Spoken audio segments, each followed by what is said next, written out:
Welcome to AI Book Highlights. Great to be here. Today we're looking into Secrets of Shamanism. Now, this isn't about specific religious doctrines or anything like that. No, not at all. The book really frames it as a set of techniques, powerful methods for inner consultation, accessing knowledge, things anyone can potentially adapt for modern life. Right. Practical tools drawn from ancient wisdom. We want to explore how these insights might offer, well, maybe some surprising perspectives for your daily life. Exactly. It's about taking these age-old practices and seeing their relevance now, reframing them as cognitive tools almost. Okay, so let's jump in. We've pulled out 5 key highlights from the book that really resonated. First up is the idea of imagination. The book sees it very differently than just making things up, doesn't it? It really does. It presents imagination not as fantasy, but as a genuine vehicle, a way to connect with what it calls a web of power, or the spirit in all things. It's a mode of perception, really. There's that story about Todd and the glider. Yes. Todd and the glider. A perfect illustration. The glider wouldn't fly, right? It wasn't the mechanics. It was his belief, his visualization. Gramps tells him to imagine a hawk. Exactly, to feel the hawk flying. And when Todd shifts that internal image, holds that focused imagined state, the glider works. It shows how imagination, used intentionally, is seen as influencing things. Which is quite different from how we usually think about imagination, just sort of idle fancy. Very different. The shamanic view presented is that thoughts, feelings, visualizations, they're forms of energy. They go somewhere in this interconnected web. They have impact. And the book links this to various shamanic roles too, right? Like artists, poets, musicians. Precisely. Sacred artists, mediators, dancers, all using this capacity for focused, intentional imagination in their work. It's an active skill. Okay, that makes sense. And that leads nicely into the second highlight. Shamanic visioning. How is this different from just, regular visualization? Well, it's much more embodied. It goes beyond just seeing something in your mind's eye.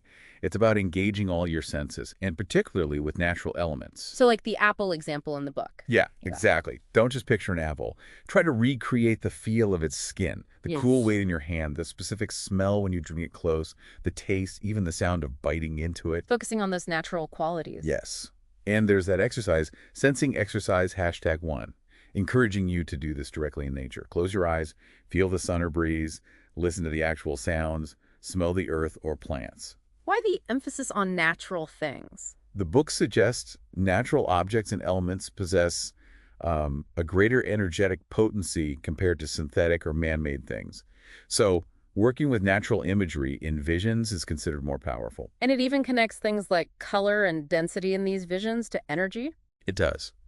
The idea is that qualities like dark versus bright colors, or feeling something is dense versus light in a vision, they aren't random. They carry energetic frequencies, perhaps mirroring moods or vitality. Dark, heavy might correlate with lower energy, bright, light with higher frequency. It's about reading the sensory details energetically.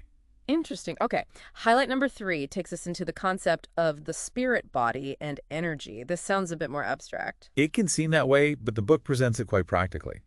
It's the idea that we have an energetic field, the spirit body, extending beyond our physical form, maybe 18 to 24 inches out. Okay. And crucially, our thoughts and emotions aren't just internal states. They direct energy, both within our physical body and within this spirit body. They're forces. And this energy field can be affected by others. That's the foreign frequencies idea. Exactly. Think about walking into a room where there's been an argument, even if no one says anything. You can often feel the tension, right? Well, yeah, definitely. Or that example, maybe getting a headache after a tense client meeting, even if nothing overtly bad was said.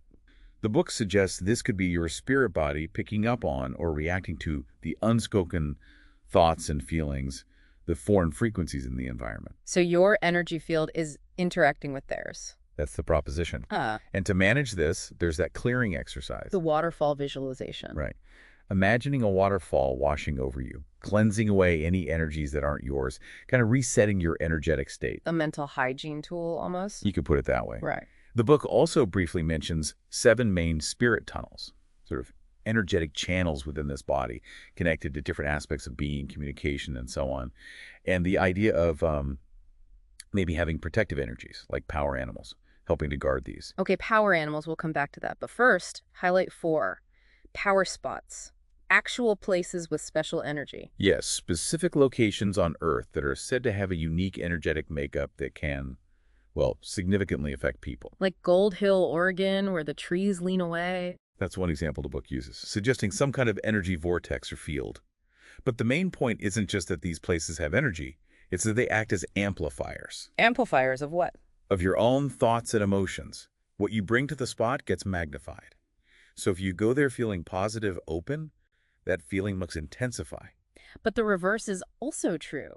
Like the Mount Tamalpais example, known for both inspiration and, well, darker experiences. Exactly. The spot itself isn't inherently good or bad. It reflects and boosts your internal state. So the book advises being mindful of your mindset when seeking or visiting such places. How do you find one, does it say?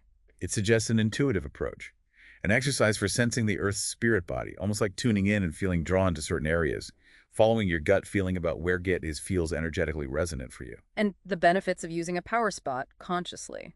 The book lists several potentials: increased energy or vitality, supporting natural healing processes, intensifying feelings that need release, sparking inspiration or creativity, and generally raising your personal energetic frequency. Okay, that makes sense. Which brings us to our fifth and final highlight. Working with allies, power animals, and plant spirits. Yes, this ties back to that idea of connecting with the spirit in all things. Power animals, sometimes called guardian spirits, are presented as sources of guidance, protection, and wisdom. And you connect with them through a journey. Typically, yes. The book describes a method involving visualization, maybe imagining entering a cave or portal into a natural landscape. There, you might encounter an animal. And this animal is your power animal. It could be. The idea is to observe it, interact, perhaps ask it what qualities or help it offers. Importantly, the book notes the spirit form might not look exactly like the physical animal we know. It's the essence, the energy. And it's not just animals, plants too. Yes, contacting plant spirits. This involves focusing intently on a specific plant, really noticing its details, its form, its environment, and then sort of listening inwardly, being open to receiving a message, an insight, or a feeling from the plant spirit. Is there an example of how this guidance works? The book mentions Maria, who met a badger guide on a journey. The badger gave her a visualized lavender crystal, which Maria interpreted as representing the specific qualities she needed, like calmness and clarity, to develop her leadership skills. It's often symbolic guidance. Wow, okay. That's a lot to take in, but really fascinating stuff. So we've covered these 5 big ideas. How can someone listening start to, dip their toes into this? What are some actionable takeaways? Good question. The book is full of exercises, but we've picked 3 simple starting points. First, practice shamanic sensing in nature. Just take a few minutes today if you can. Go outside. Like that sensing exercise #1. Exactly. Close your eyes. Really focus on what you feel, the air on your skin, the ground underfoot. What do you hear? The natural sounds, not the traffic. What do you smell? Yeah. Earth, plants, rain. It's about consciously engaging those senses with the natural world around you. It starts building that awareness. Simple but powerful. Okay, takeaway #2. This one draws from the imagination highlight. Explore your imagination for problem solving. Think back to Todd and his glider. Right, the visualization. So, when you're facing a challenge, big or small, try this. Close your eyes, take a breath, and vividly imagine a positive outcome. Really build the scene. What does it look like? Sound like? Most importantly, what does it feel like to have resolved it successfully? Engage your senses in that imagined success. Like pre-paving a positive result. Kind of. As the book stresses, imagination is a powerful vehicle. See if shifting your internal vision, even for a few moments, gives you a different perspective or just a better feeling, a sense of possibility about the situation. I like that. Okay, and the 3rd takeaway. This relates to the spirit body idea. Become more aware of your energy field. Simply start paying more attention throughout your day to how you feel energetically. How so? Notice your energy levels in different places or around different people. Reflect on that concept of foreign frequencies. If you suddenly feel drained, anxious, or irritable, and it doesn't seem connected to your own thoughts, just pause. And consider if it's external. Just consider it. Ask yourself, is this feeling mine? The book's waterfall clearing exercise we mentioned, that's a simple mental tool you can use anytime, anywhere. Just quickly visualize that cleansing water washing over you to try and reset if you feel you've picked something up. It's about developing energetic self-awareness. Those are 3 really practical ways to start exploring these concepts without needing any special equipment or anything. Absolutely. They're entry points. Yeah. These highlights and takeaways really just scratch the surface, of course. The book itself offers a much deeper dive with more exercises, stories, and nuances. It definitely provides a rich framework for exploring inner wisdom and connection. So if any of this has sparked your curiosity and you want to explore these techniques further. We definitely recommend getting Secrets of Shamanism. It lays everything out in a very accessible way. And we'll put a link to the book in the description below for you. Well, thank you for tuning in to AI Book Highlights today. We hope this exploration has given you some interesting things to think about. Yes, thank you for joining us. Until next time, may your inner explorations be insightful,